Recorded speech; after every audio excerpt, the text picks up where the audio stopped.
The woman I met on the worst night of my life. If someone had told me that the woman sitting alone outside a hospital on a cold, rainy night would one day become the most important person in my life, I probably would have laughed. Back then, I didn't believe in fate. I didn't believe in second chances. And I certainly didn't believe that two broken people could meet at exactly the right moment and somehow save each other. My name is Ethan Walker. I'm 38 years old, and I've spent most of my adult life in Portland, Oregon, working as a firefighter. Being a firefighter had taught me a lot about fear. I'd learned how to run toward danger while everyone else was running away. I'd learned how to carry people out of burning buildings, how to stay calm when everything around me was falling apart, and how to keep moving even when my body was screaming at me to stop. I trained almost every day. Long runs before sunrise. Strength workouts at the station. Hours of drills with my crew. At 38, I was in the best physical shape of my life. My job demanded it. A firefighter couldn't afford to wonder whether his body would hold up when someone's life depended on him.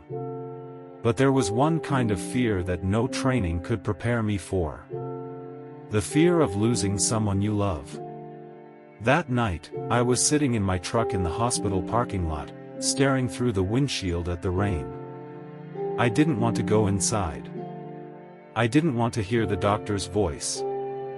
I didn't want to see the white walls, the nurses walking quickly through the halls, or that look people got when they were trying to be professional while knowing that someone was about to receive the worst news of their life. My younger brother, Caleb, had been in a serious car accident. And that night, I was waiting to find out if he was going to survive. I'd been sitting there for almost 20 minutes with the engine turned off. The clock on my dashboard read 9:47 p.m. Then 9:48. 1 minute. It felt like an hour. I leaned my head back against the seat and closed my eyes. I'd seen terrible things during my years as a firefighter. I'd seen homes reduced to ashes. I'd seen families standing in the street with nothing but the clothes they were wearing. I'd held strangers in my arms while waiting for an ambulance. I'd walked into burning buildings when every instinct inside me screamed to turn around. But nothing had ever frightened me as much as the possibility of losing my brother. Caleb was more than my brother. He was my best friend. The person who knew every stupid thing I'd ever done. The person who could make me laugh when I didn't want to. The person I'd promised our mother I would always protect. And now I was sitting in a parking lot, completely powerless. Finally, I couldn't take it anymore. I opened the truck door and stepped into the rain. Within seconds, my dark jacket was getting wet. I walked toward the hospital entrance with my hands in my pockets.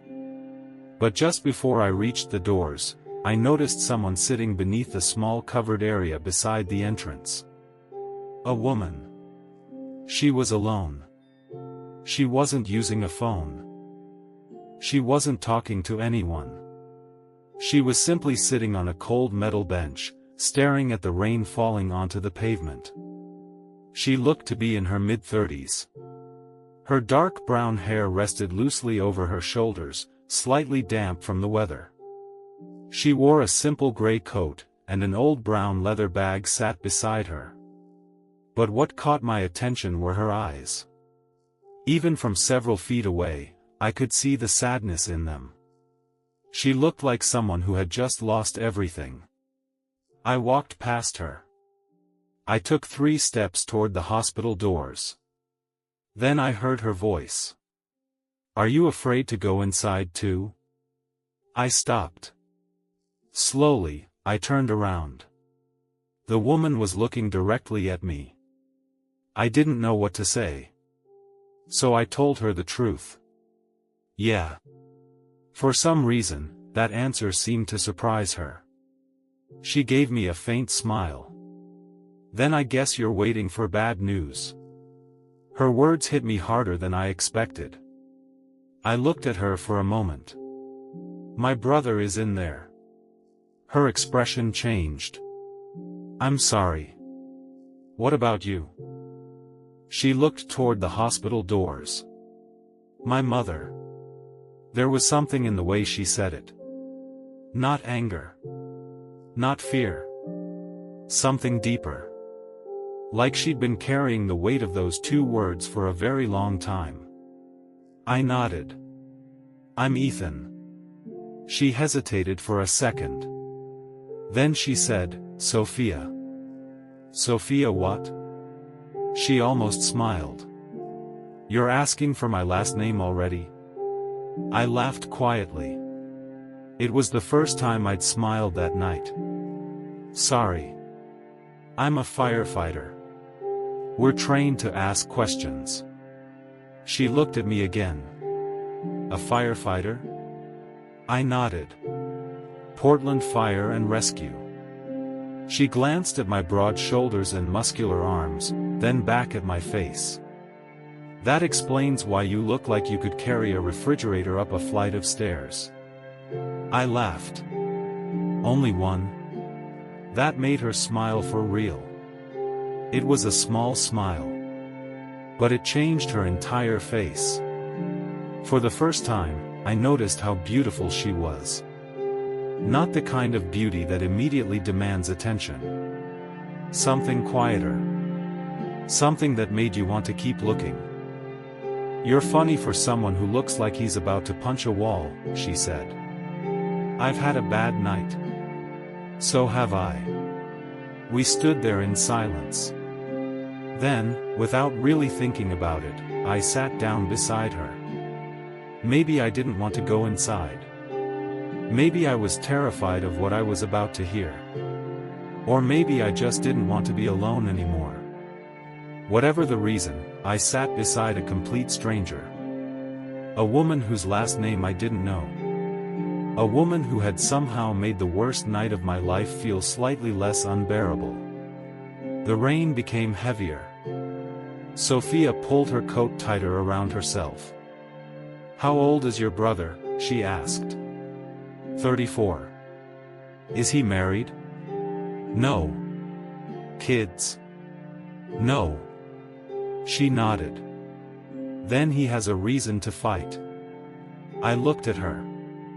What makes you think that? She shrugged. Everyone needs a reason to come back. I didn't know why, but that sentence stayed with me. What about your mother? Sophia looked down at her hands. She's been sick for a long time. I'm sorry. So am I. I looked at her. She smiled sadly. Sorry. That was a terrible joke. It was. She laughed quietly. And for a few seconds, everything felt normal. Then the hospital doors opened. A man in a white coat stepped outside. Sophia immediately stood. So did I.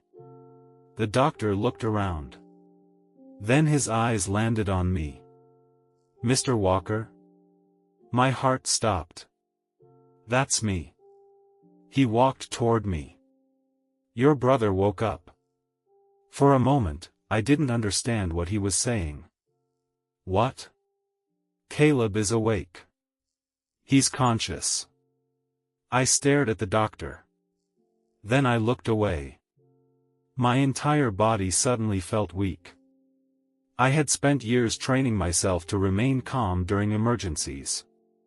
But standing there, hearing those words, I couldn't control anything. I closed my eyes.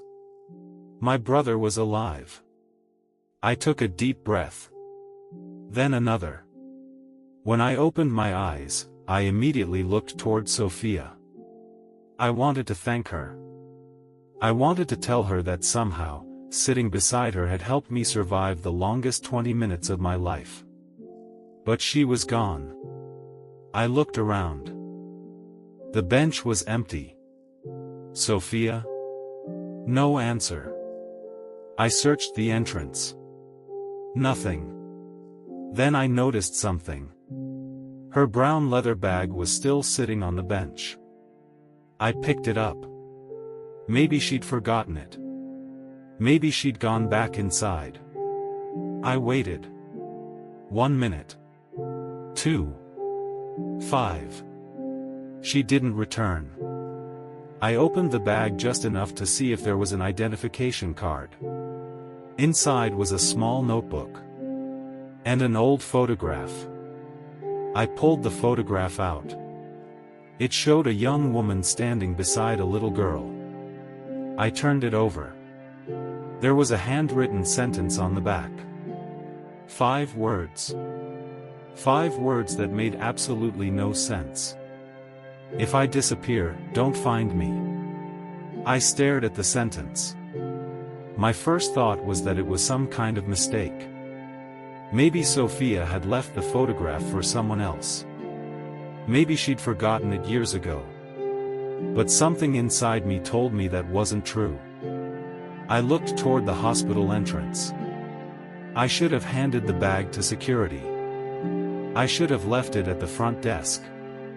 I should have forgotten about the mysterious woman I'd met for less than half an hour. But I couldn't.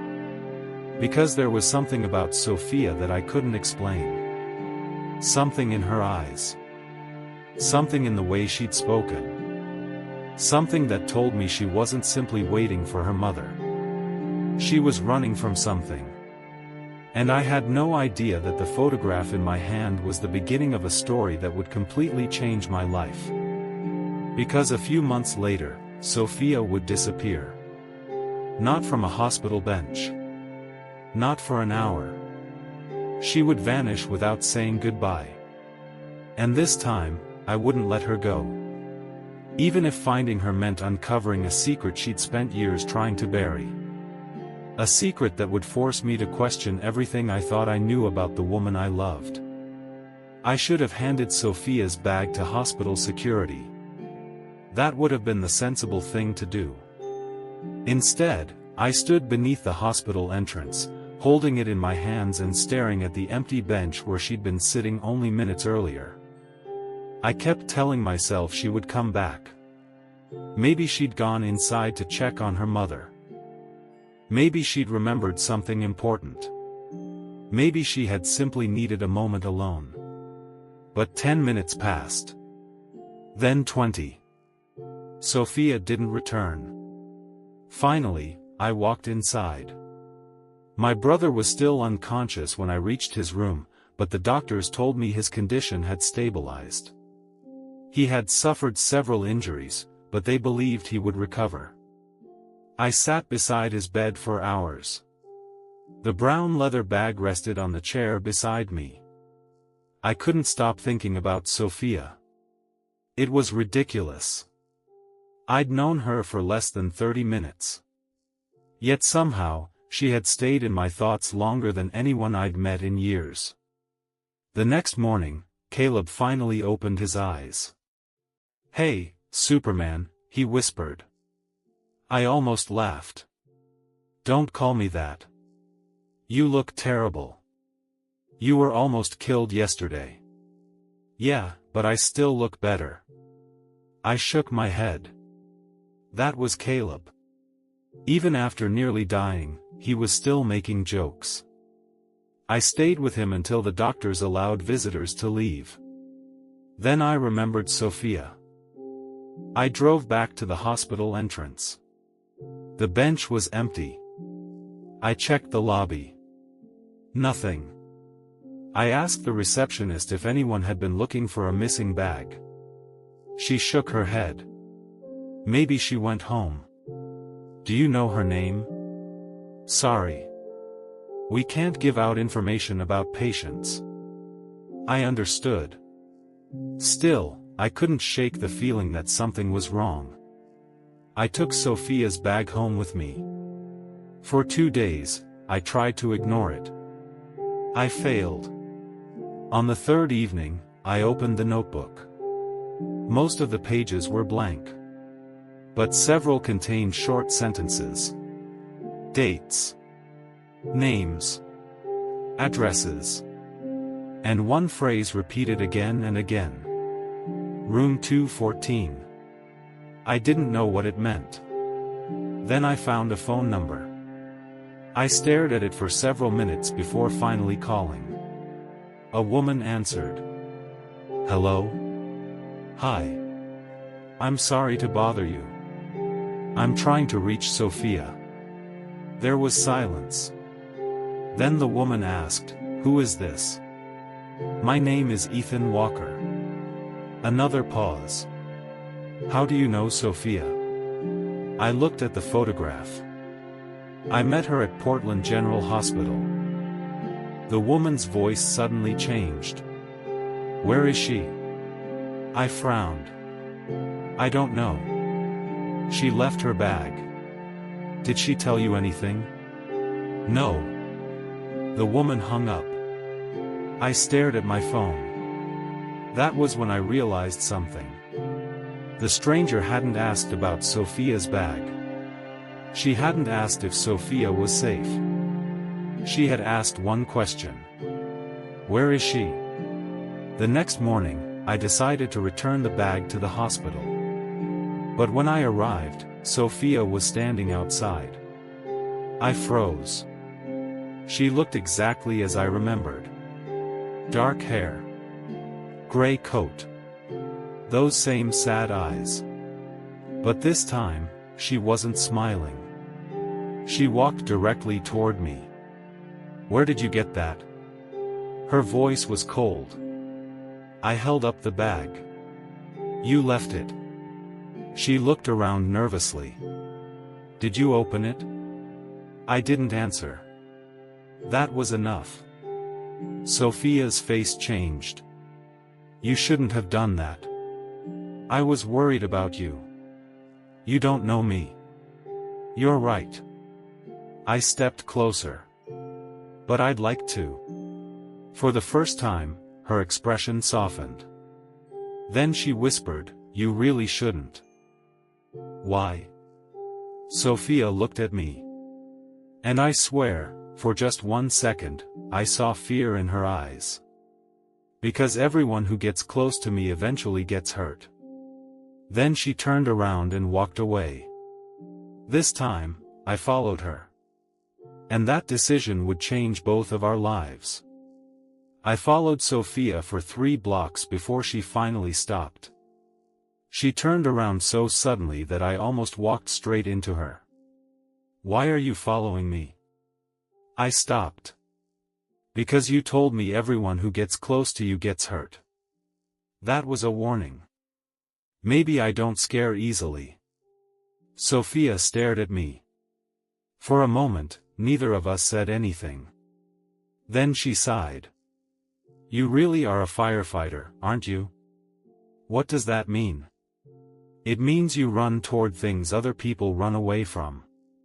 I smiled. Usually.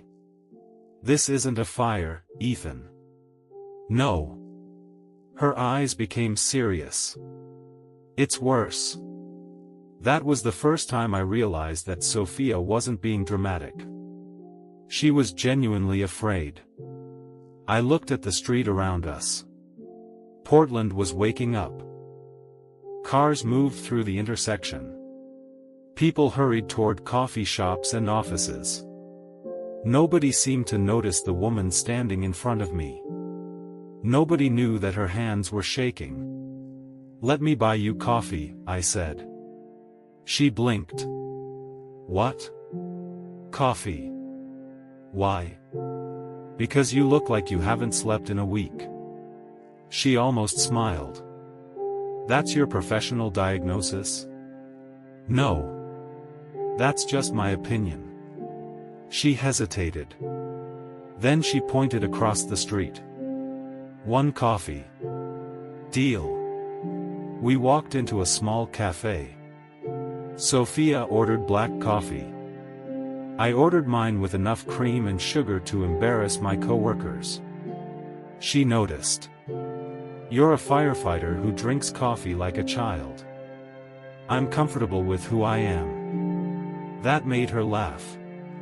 And for the next 20 minutes, something strange happened. We talked. Not about her mother. Not about the photograph. Not about the mysterious notebook. Just normal things. She told me she loved old movies. I told her I hated romantic comedies. She said that explained a lot about me. I asked what that meant. She refused to explain. For the first time, I saw the woman behind the sadness. Sophia was funny, smart, and unexpectedly sarcastic. When we left the cafe, she looked different. Lighter. Almost happy.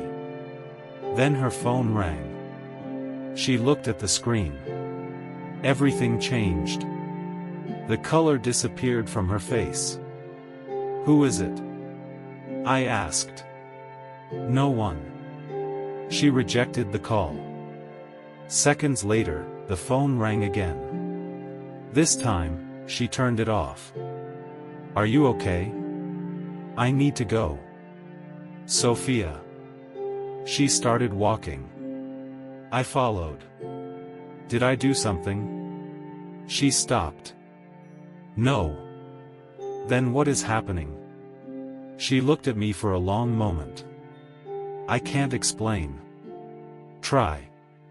Her eyes filled with tears. I had seen people cry before.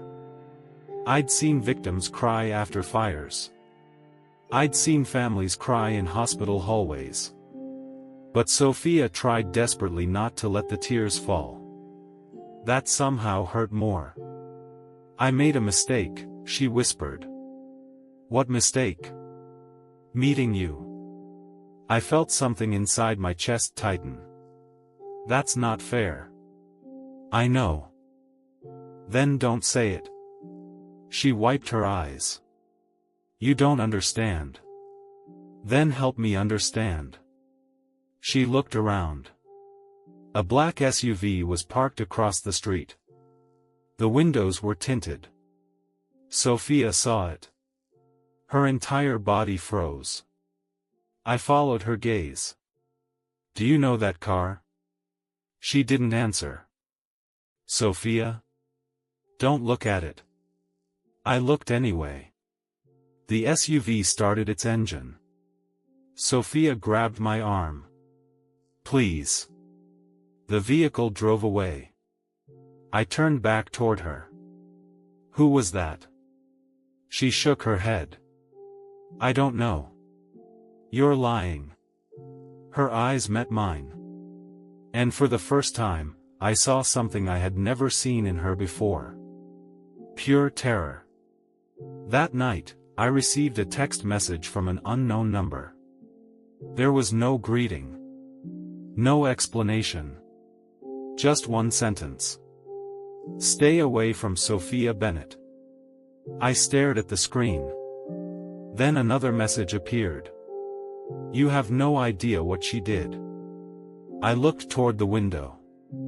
Outside, a car was parked across the street. A black SUV. And suddenly, I understood. Sophia hadn't been running from her past. Her past had been following her. And now it was following me too. I didn't sleep that night. I kept staring at the message on my phone. "Stay away from Sophia Bennett." Then the second one. "You have no idea what she did." I read those words so many times that they stopped looking real. My first instinct was to call Sophia. My second was to delete the messages and pretend nothing had happened. But I knew I couldn't do that. Not anymore. I had spent my career running toward danger. Maybe that was my problem. I didn't know how to walk away. At 6 in the morning, I went to the fire station. My crew immediately noticed something was wrong. "You look like hell," my friend Marcus said. "Good morning to you too. Did you sleep?" "Not really." He stared at me. "Is this about the woman?" I froze. "What woman?" Marcus laughed. "The woman you've been staring at your phone about for 3 days. I haven't been staring. You've been staring. I put my phone away. It's complicated. Women usually are.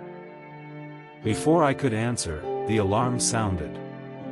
Within seconds, everything changed. We were responding to a house fire on the east side of Portland. I grabbed my gear and climbed into the truck. The sirens screamed through the streets. For the next 20 minutes, I forgot about Sophia. I forgot about the messages. I forgot about everything. There was only the fire. Heat. Smoke. People screaming. We rescued a mother and her young son from the second floor. When I finally stepped outside, my lungs were burning. Then I saw someone standing across the street. A woman. Dark hair. Gray coat. Sophia. I stared at her. She was watching me. Then she turned and disappeared into the crowd. I ran after her. Sophia. She didn't stop. I chased her around the corner. Nothing. She was gone. I returned to the station hours later and found a message waiting on my phone. I'm sorry. That was all. I called her immediately. She didn't answer. I called again. Nothing. Then, at midnight, someone knocked on my apartment door. I opened it. Sophia was standing there. She looked exhausted. Her hair was wet. Her face was pale. Can I come in? I stepped aside. She entered without saying anything. For several seconds, she simply stood there. Then she looked at me. You need to forget me. I felt anger rising inside me. That's why you came here? Yes. To tell me to forget you? Yes. After following me to a fire? Her eyes widened. You saw me? I saw you. Sophia looked away. I shouldn't have been there. Who are you running from? She didn't answer. Sophia. Please. No. She looked at me. I can't do this. Then tell me the truth. I am telling you the truth. You're terrified of someone. Someone is watching you. Someone is sending me messages. You disappear whenever I ask questions. And now you're standing in my apartment telling me to forget you. My voice became quieter.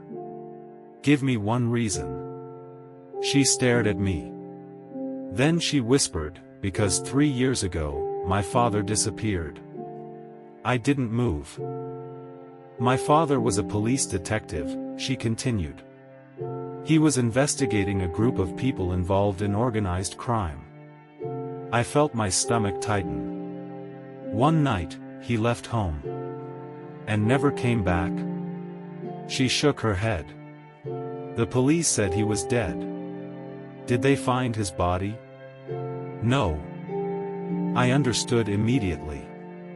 And you don't believe he's dead? Sophia looked at me. I know he's alive. The room became completely silent. How? She reached into her coat and pulled out a photograph. I recognized the woman from the picture I'd found in her bag. But this time, I noticed something I'd missed. There was a man standing behind her. Sophia pointed at him. My father. I looked at the photograph.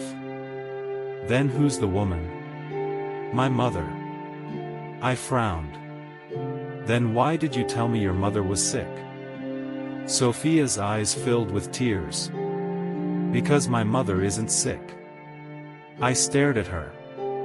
She's in hiding. My heart began beating faster. From whom? Sophia stepped closer. The same people who took my father. Before I could respond, headlights appeared outside my window. A black SUV stopped across the street. Sophia saw it. Her face went completely white. Then someone knocked on my apartment door. 3 slow knocks. Sophia grabbed my arm. "Don't open it." I looked at the door. Then back at her. "Who is it?" She whispered 4 words. "The man who found me." For several seconds, neither of us moved. The knocking came again. 3 slow knocks. Sophia's fingers tightened around my arm. "Ethan, please." I had faced burning buildings. I had walked into rooms filled with smoke when I couldn't see more than a few feet ahead. But standing in my own apartment, with Sophia trembling beside me, I felt a different kind of fear. The kind you couldn't fight with muscles or training. I looked through the peephole. Nobody was standing outside. I opened the door. The hallway was empty. Then I noticed an envelope lying on the floor. My name was written across it. Ethan Walker. I picked it up. Sophia immediately grabbed my hand. "Don't." I looked at her. "Why?" "Because that's how it started with my father." My heart sank. I opened the envelope. Inside was a single photograph. My stomach turned. It showed me standing outside the fire station. The picture had clearly been taken recently. On the back, someone had written, "You were warned." Sophia stepped backward. "Oh my God." I looked at her. "Who is doing this?" She shook her head. "I don't know." "You're lying." "I'm not." Her voice broke. Then she covered her face with both hands. I had never seen her like that. Not afraid. Broken. I lowered the photograph. "Sit down." She didn't move. "Sophia." Slowly, she sat on the couch. I brought her a glass of water. She held it but didn't drink.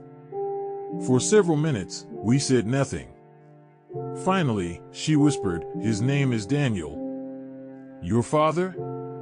"No." "Then who?" Sophia looked at me. "The man who found me." I waited. After my father disappeared, I spent years trying to discover what happened to him. I found documents, names, addresses, people who knew him. And Daniel? He found me before I found him. I frowned. What does that mean? He knew everything about my father. Sophia took a shaky breath. He knew where my father had gone. He knew what my father had discovered. And he knew something about me that I didn't. What?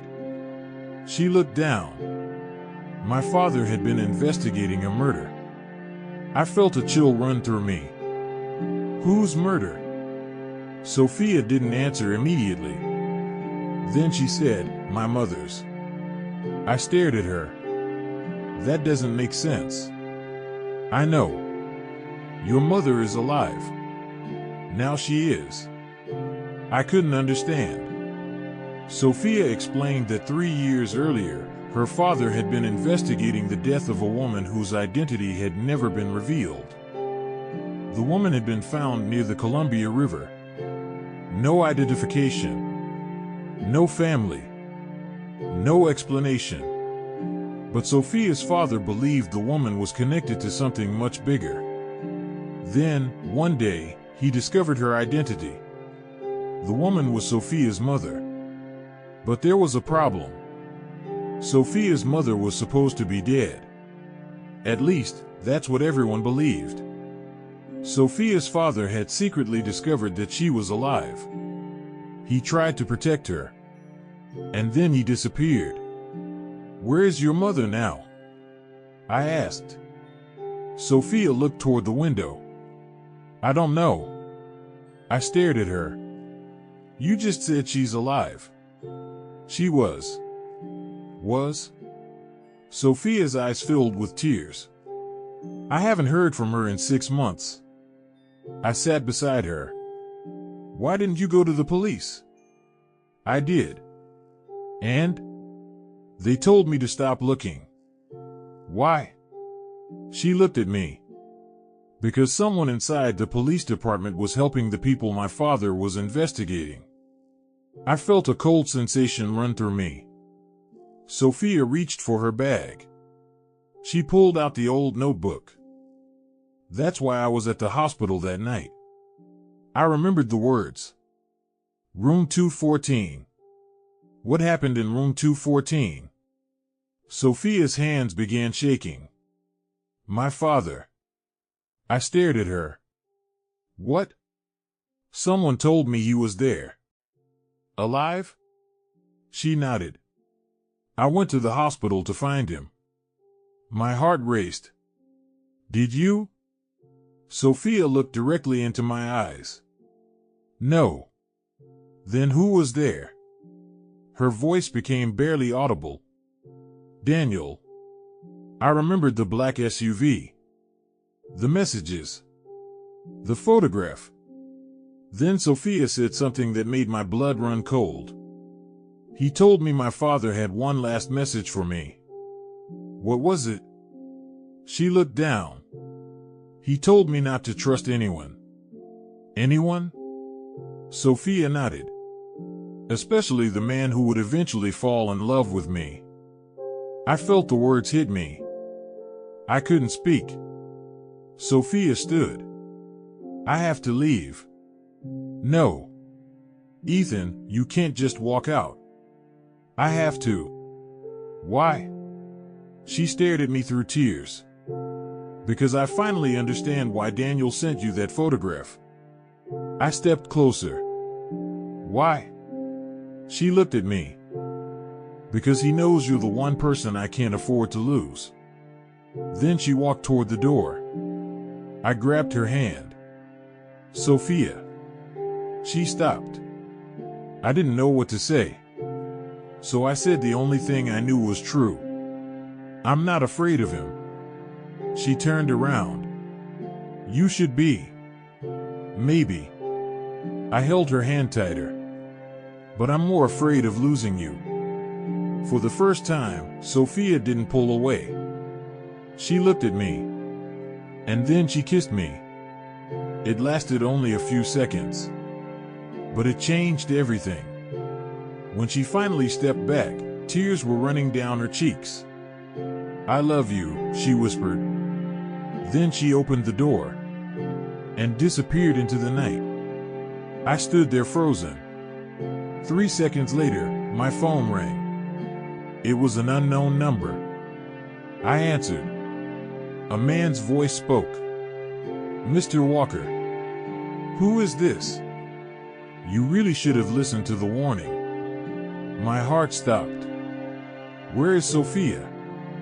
The man laughed quietly. That's the problem. What problem?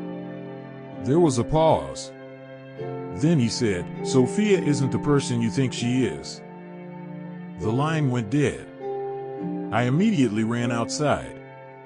But Sophia was gone. And this time, I knew she hadn't left because she wanted to. Someone had taken her. And I was going to find out who. I didn't call the police. Not immediately.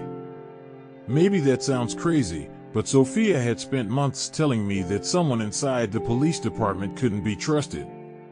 And after everything I'd learned, I wasn't willing to take that chance. Instead, I called the one person I knew would help me. My brother. Caleb answered on the second ring. Ethan? I need your help. There was silence. What's wrong? It's Sophia. The moment I said her name, Caleb's voice changed. What happened? She's missing. I explained everything. The photograph. The messages. The black SUV. The man named Daniel. Caleb listened without interrupting. When I finished, he said something that made my stomach drop. "Ethan, I think I've seen that SUV before." I froze. "What?" "Not in person. At the hospital." "When?" "The night of my accident." I sat down. "Are you sure?" "No. But I remember seeing a black SUV parked outside." My heart started pounding. Sophia hadn't been there by accident. Maybe she'd been watching the hospital. Maybe someone had been watching her. Or maybe Caleb's accident had never been an accident at all. "Send me everything you remember," I said. "Where are you going?" "To find Sophia." "Ethan, wait." But I'd already hung up. I drove through Portland for hours. I checked the places Sophia had mentioned. The cafe. The hospital. The neighborhood where she said her mother had once lived. Nothing. Then I remembered the notebook. Room 214. I searched online and discovered an abandoned motel outside the city with a room numbered 214. It was almost midnight when I arrived. The building looked forgotten. Half the lights were broken. The parking lot was empty. I entered the motel. The hallway smelled of dust and rain. Room 214 was at the end. The door was unlocked. I pushed it open.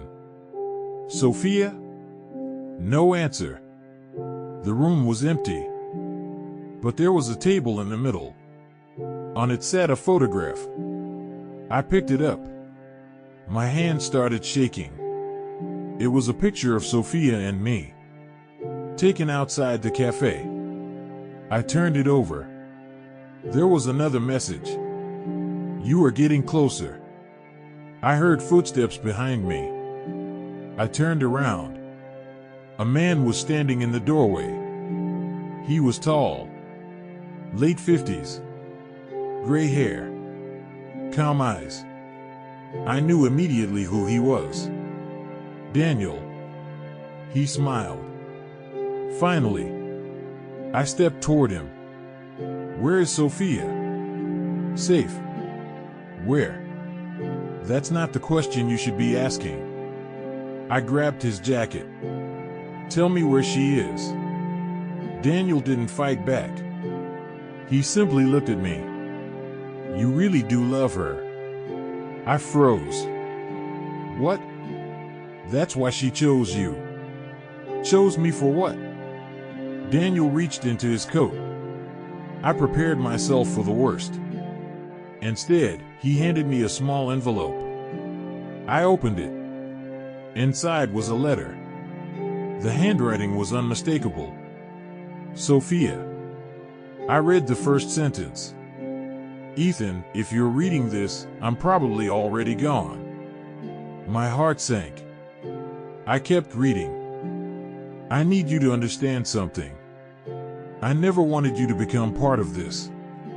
The letter explained everything. Or at least, I thought it did. Sophia's father hadn't disappeared because of a criminal investigation. He had disappeared because he had discovered the truth about Sophia's birth. Sophia wasn't actually his biological daughter. Her real father was a man named Michael Reed, a powerful businessman who had been involved in organized crime decades earlier. Sophia's mother had tried to escape from him. She changed her identity. She disappeared. And she raised Sophia under a different name. But Michael had never stopped searching for them.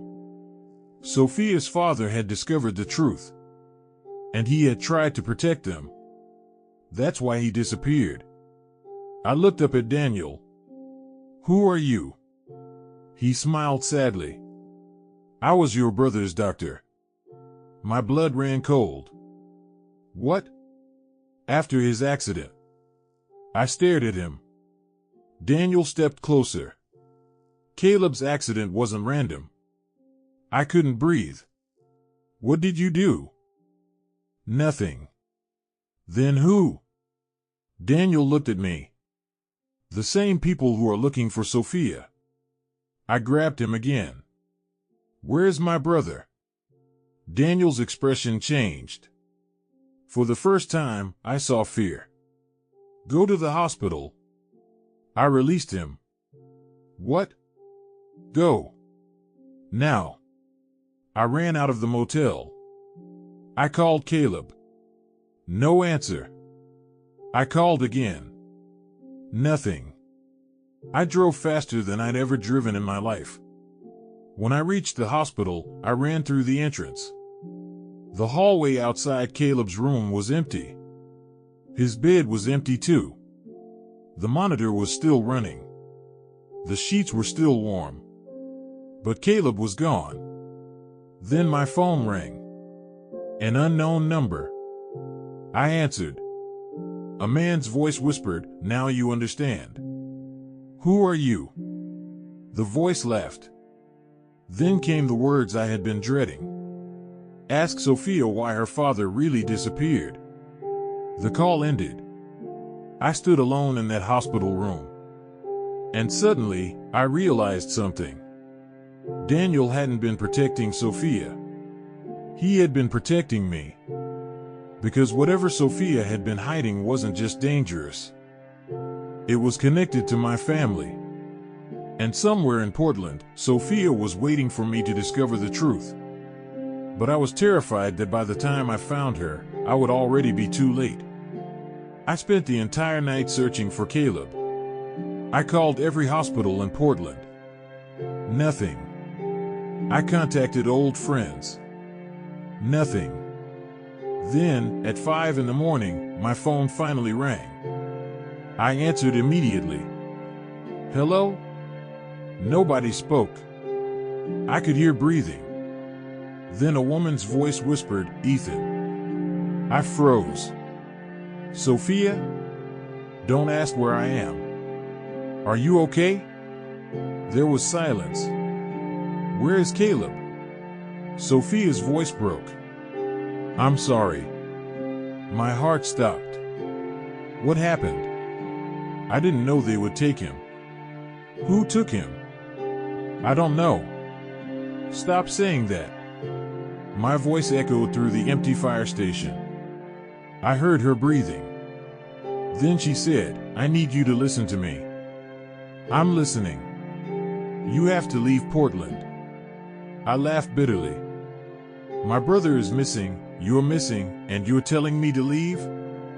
"Yes." "No. Ethan, please. I am not leaving without you." "That's exactly why I'm calling." I closed my eyes. "Where are you?" "I can't tell you." "Then tell me why." "Because they're listening." I looked around. The station was empty. Who? The people who killed my father. I felt my chest tighten. "Sophia, your father isn't dead." "I know." "What?" "I found him." I couldn't speak. "You found your father?" "Yes." "Where is he?" "He's the reason Caleb was taken." My entire body went cold. "What does my brother have to do with your father?" "Everything." I waited. Sophia started crying. I didn't know at first. I swear I didn't. "Know what?" "Your brother wasn't in that accident because of me." I felt relief for half a second. Then she continued. "But they used him to get to you." I couldn't breathe. "What are you saying?" "Your brother works for them." The world seemed to stop. "No. Ethan, no. You're wrong." "I'm not. My brother would never." He didn't have a choice. I walked outside. The sun was beginning to rise. What did they threaten him with? My mother. I stopped. What? Sophia whispered, "They have my mother." Everything suddenly made sense. The black SUV. The hospital. The messages. Caleb's disappearance. Sophia hadn't been running from danger. She had been trying to protect everyone around her. Where's your father? With me. Is he alive? Yes. Then why doesn't he come forward? Because he's dying. I closed my eyes. For the first time, I understood. Sophia had spent years chasing a man she believed was dead. And now that she'd found him, she was losing him again. Where are you? An old cabin near Mount Hood. I'll come. No. Sophia. You can't. I love you. Silence. Then I heard her cry. I love you too. Then let me help you. I can't. Why? Because if you come here, they will kill you. Then they'll have to try. Ethan, please. I spent my entire life running toward burning buildings. My voice cracked. Do you really think I'm going to walk away from you now? She didn't answer. I heard a door open somewhere behind her. Sophia suddenly whispered, "Someone's here." Sophia? I have to go. Don't hang up. Ethan, listen to me. I'm listening. If you find my father, don't trust him. I frowned. What? My father isn't the man you think he is. The call ended. I immediately grabbed my jacket. But before I could leave, Caleb appeared in the doorway.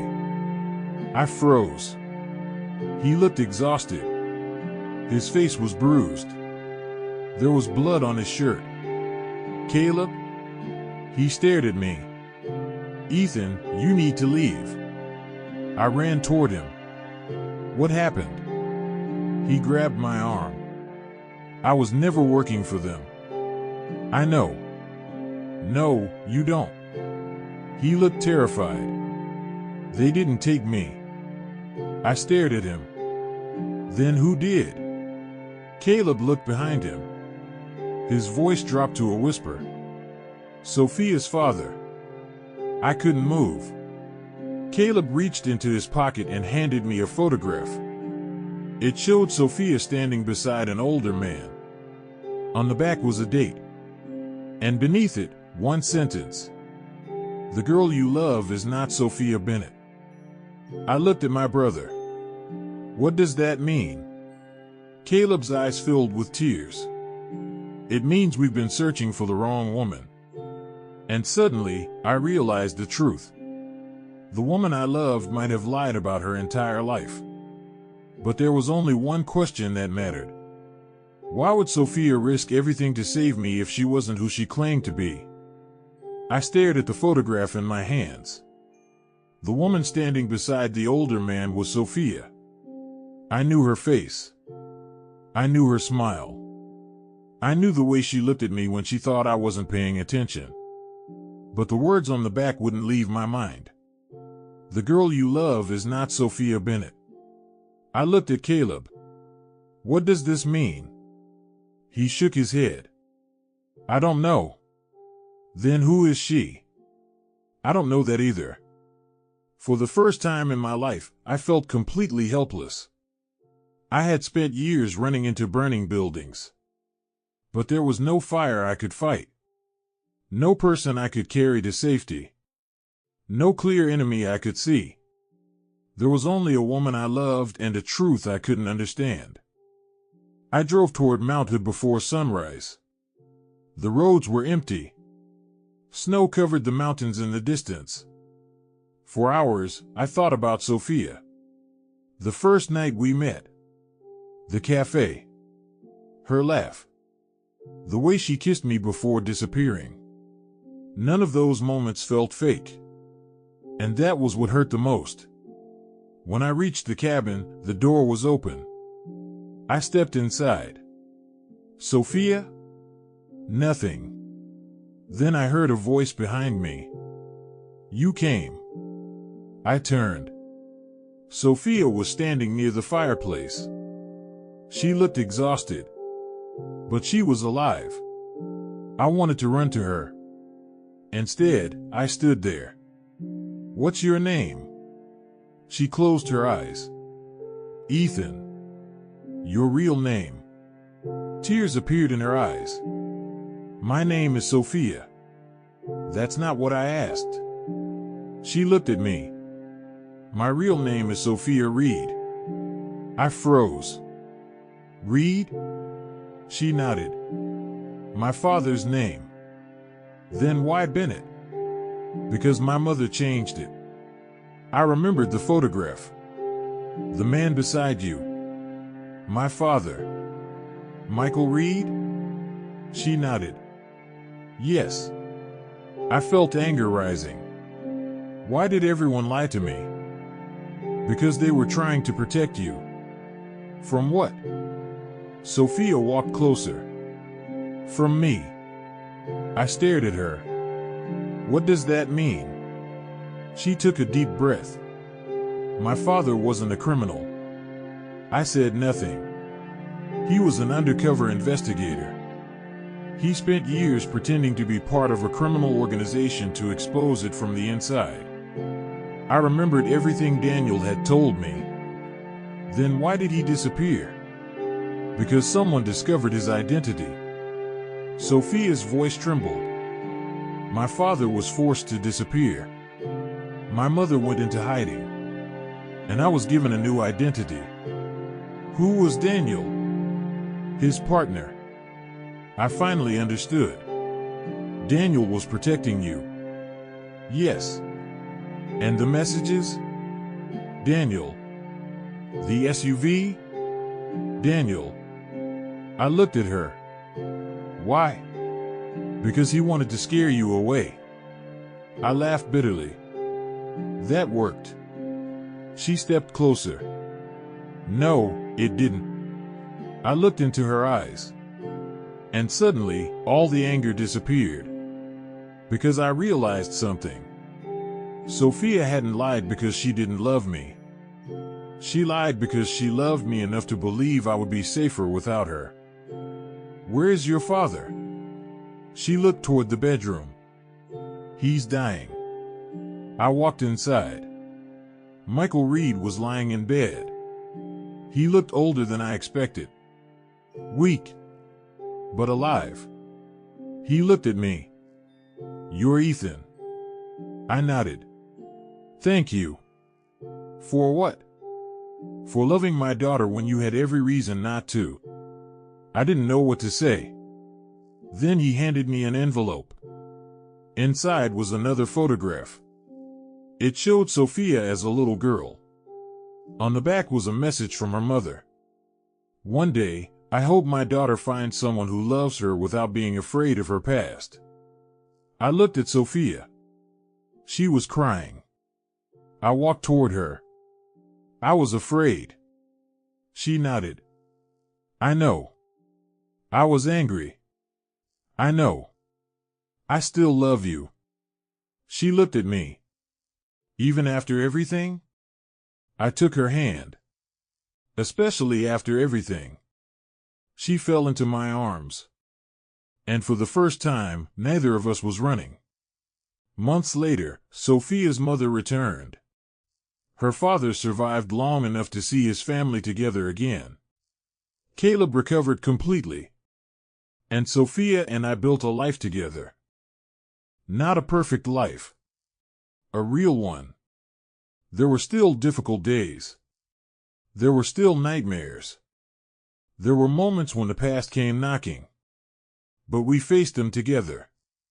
A year after that rainy night outside the hospital, I took Sophia back to the same bench where we'd first met. The rain was falling again. She smiled. Do you remember this place? Every day. I reached into my pocket. She stared at the ring. Ethan. I got down on one knee.